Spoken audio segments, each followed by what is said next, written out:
They call it the German shark. With a hood that stretches a full meter ahead of the driver, the Mercedes AMG GT wasn't designed for a city street. It was designed to hunt. But the specimen we're looking at today didn't look much like a predator when it rolled off the Copart trailer. It looked like a victim. Shattered glass, deployed airbags, and a frame that had shifted just enough to turn this $100,000 masterpiece into a giant paperweight.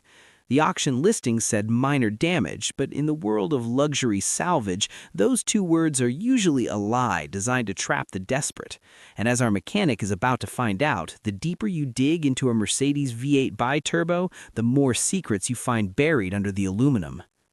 As the trailer door drops, the reality sets in. This isn't just a fender bender. The AMG GT is a marvel of engineering, but its beauty is its downfall in an accident.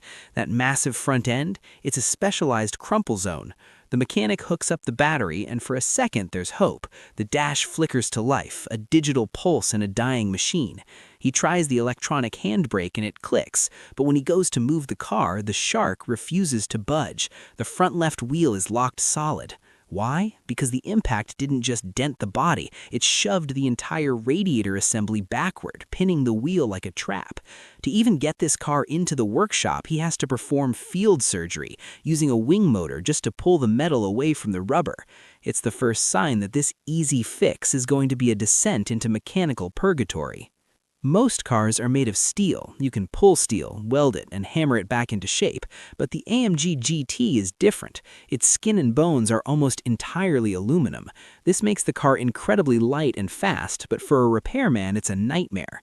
Aluminum has memory. Once it's bent, it wants to stay bent, or worse, it cracks under pressure. Our mechanic begins stripping the front, and that's when he sees it. The oil cooler lines are weeping. The headlight brackets, parts that cost more than a used Honda, are snapped like dry twigs. But the real gut punch comes when the plastic covers come off. The chassis itself, the very spine of the car, has been twisted. This wasn't in the auction photos. Now the mission changes from a simple part swap to a structural resurrection.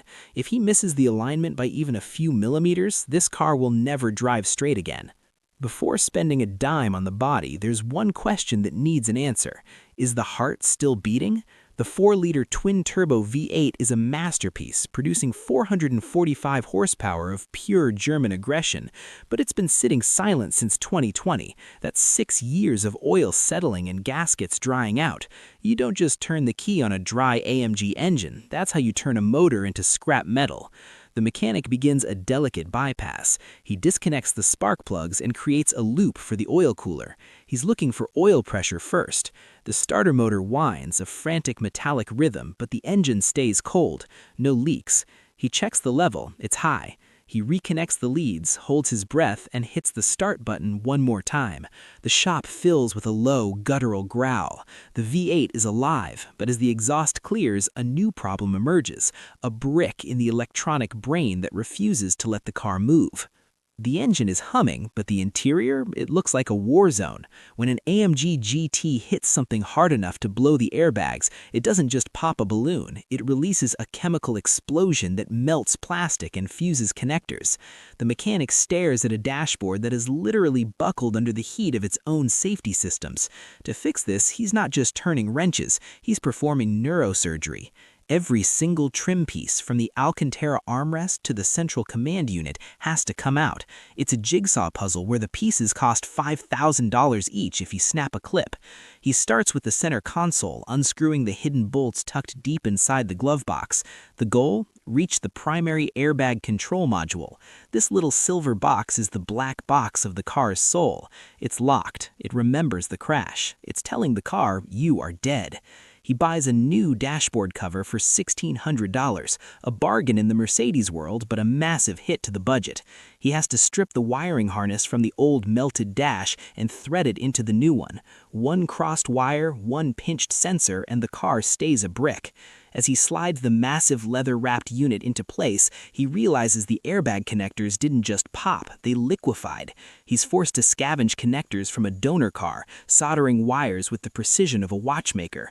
If his soldering isn't perfect, the resistance in the circuit will trip a fault code, and the car will never pass an inspection. Now comes the turning point. Our mechanic has a choice.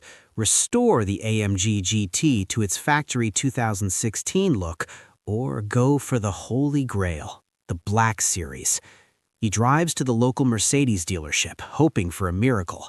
He asks for the Black Series body kit, the vented hood, the widened fenders, the aggressive front splitter. The parts manager prints out the quote, and the mechanic's heart stops.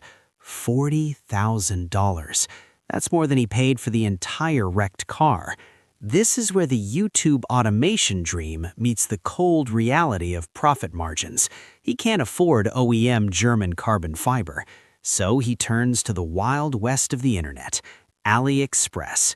He finds a Chinese replica kit for $21,000. It's half the price, but it's a massive gamble. Will the gaps be an inch wide? Will the carbon fiber turn yellow after a week in the sun? He clicks order and waits. 2 months pass. 2 months of the Mercedes sitting on jack stands, gathering dust, a silent skeleton in the corner of the shop. The call finally comes. The crates have arrived at the airport cargo terminal. He loads the massive wooden boxes onto a flatbed, his mind racing. If this kit is junk, the project is dead. Back at the shop, the unboxing begins. At first glance, the carbon fiber looks surprisingly good. But looking good and fitting a Mercedes are two very different things. He starts with the front fenders. He aligns the bolts, but the holes are off by 3 millimeters. On a Toyota, you might ignore it. On a 190-mile-per-hour supercar, 3 millimeters is a death sentence for the aerodynamics. He pulls out the drill. He's boring holes into $20,000 worth of Chinese carbon fiber, praying he doesn't crack the weave. Then comes the hood, a massive, aggressive piece of art with deep cooling vents. He tries to shut it and crack. The fenders are pressing against the edges of the hood. The shark is rejecting its new skin. He calls in a specialist, a master of body alignment. They spend 14 hours of sanding, shimming, and swearing just to get the hood to latch. They discovered the problem. The Chinese mold was slightly warped. They have to use heat guns to reshape the composite material, a terrifying process where 1 second too long means the whole part bubbles and ruins. The rear of the car presents a new mechanical riddle. The original 2016 AMG GT has Active Aero, a wing that pops up automatically when you hit 75 miles per hour. The Black Series, however, uses a massive fixed GT3-style wing. If he removes the motorized trunk lid, the car's computer will freak out. It'll throw a system failure code and potentially limp mode the engine. He has to trick the car. He disassembles the motorized trunk lid, removing the actuators but keeping the sensors plugged in, tucked away in the shadows of the trunk.